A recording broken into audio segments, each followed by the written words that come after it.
e é o Preto que falava Ídis, do Ney Lopes. Queres começar por ler ou por falar do livro?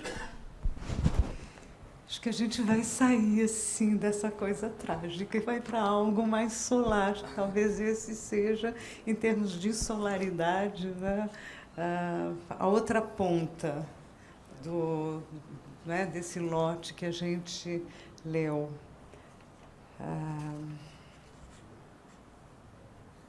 Eu vou só falar um pouquinho do enredo. Aqui também o enredo não interessa. Né? Quer dizer, concordo com o Daniel que o enredo às vezes interessa muito pouco para a gente. Né? A gente quer perceber como é que aquilo está sendo dito. Mas eu acho que nesses dois romances o enredo interessa muito pouco. Não é? Quer dizer, o enredo é um mote para se dizer outra coisa. Lá no Gardiazabal, uma distopia. Aqui eu arriscaria dizer uma utopia, sabe? Essa coisa que a gente está perseguindo, de como é que dá para viver junto, o que é a convivência. Então, isso já está no título do livro, né? O preto que falava Ídis. A gente já está aqui juntando aquilo que normalmente não se junta, né? Então, e o livro, na verdade eu acho que é isso que o autor está querendo falar, né? Que tá querendo juntar o que o preconceito, os costumes, né? Os hábitos não juntam. Né? Então, o livro conta a história do Nozinho, que é um menino órfão, paupérrimo, do final do século XIX. Ele se passa nas primeiras décadas do século XX, no Rio de Janeiro, muito especialmente na Praça 11. A Praça 11, eu aprendi isso tudo agora, é um local, nesse momento, uma espécie de caldo cultural. A Praça 11 é uma praça muito importante no início do século e ela vai desaparecer. Há um samba famoso brasileiro que diz isso, não é? Vão acabar com a Praça 11. Ela desaparece quando se abre ali a Avenida Getúlio Vargas.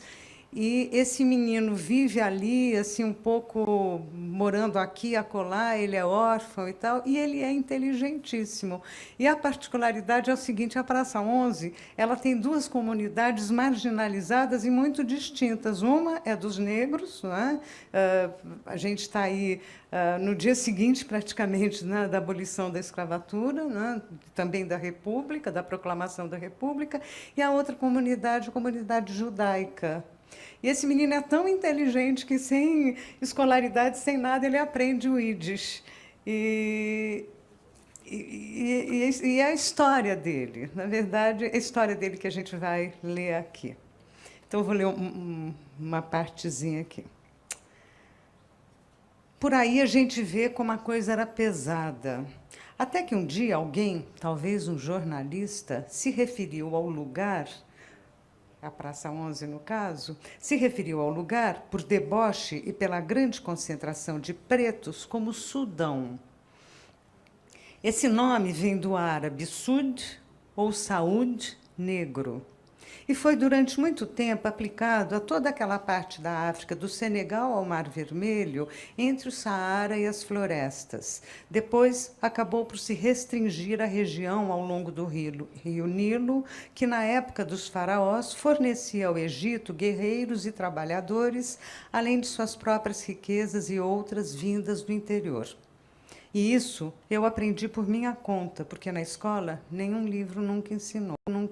Na época do Nozinho, o país chamava atenção e aparecia nos jornais por ser governado pela Inglaterra e pelo Egito ao mesmo tempo.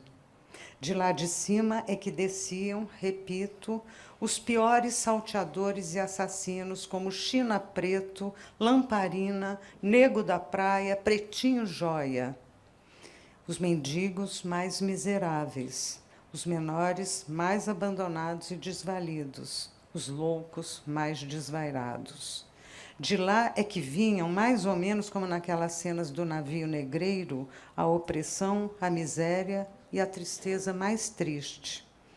Em contraponto ao Sudão, havia o Monte Sião, outra sacanagem da imprensa racista.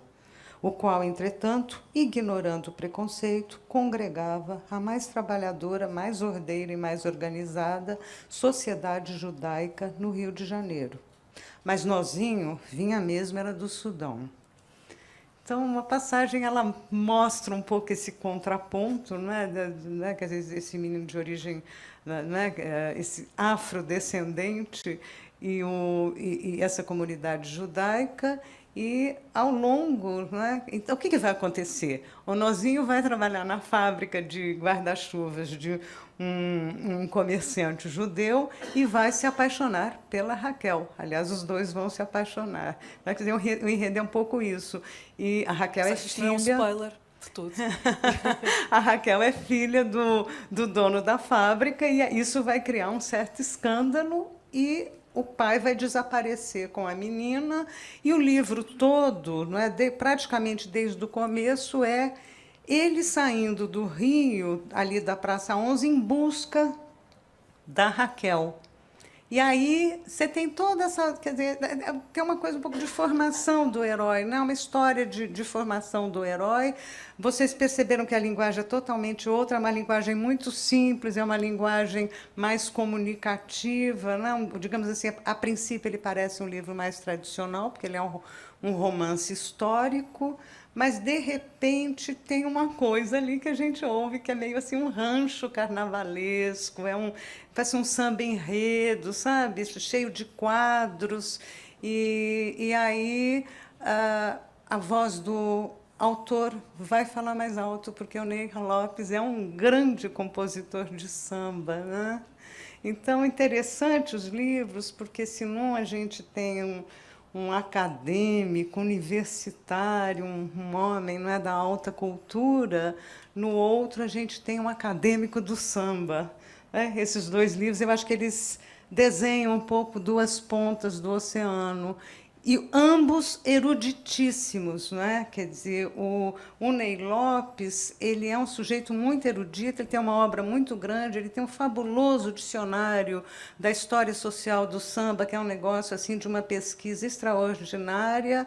E ele, então, ele me lembra, sabe, muito, um autor que segue aquela coisa do Mário de Andrade, que eu acho que é linda, né? Que é a erudição do popular. Né? É muito Mário Andradino isso aqui, tem o negócio da erudição do popular. E ele é um autor, não é, só para lembrar, eu acho que muita gente sabe, de um dos mais extraordinários sambas brasileiros, que é aquele... Posso cantar? Aquele samba que a gente devia hoje no Brasil acordar e cantar, que diz: abre as asas sobre mim, ó Senhora Liberdade, que é uma beleza, né? Então, é incrível, né? Quer dizer, assim, a gente ter esse compositor popular extremamente erudito também, trazendo um livro como esse para a gente. Obrigada, Eliana. Eu transgredi as ordens para acabar antes do canto, porque eu quis ouvir este bocadinho.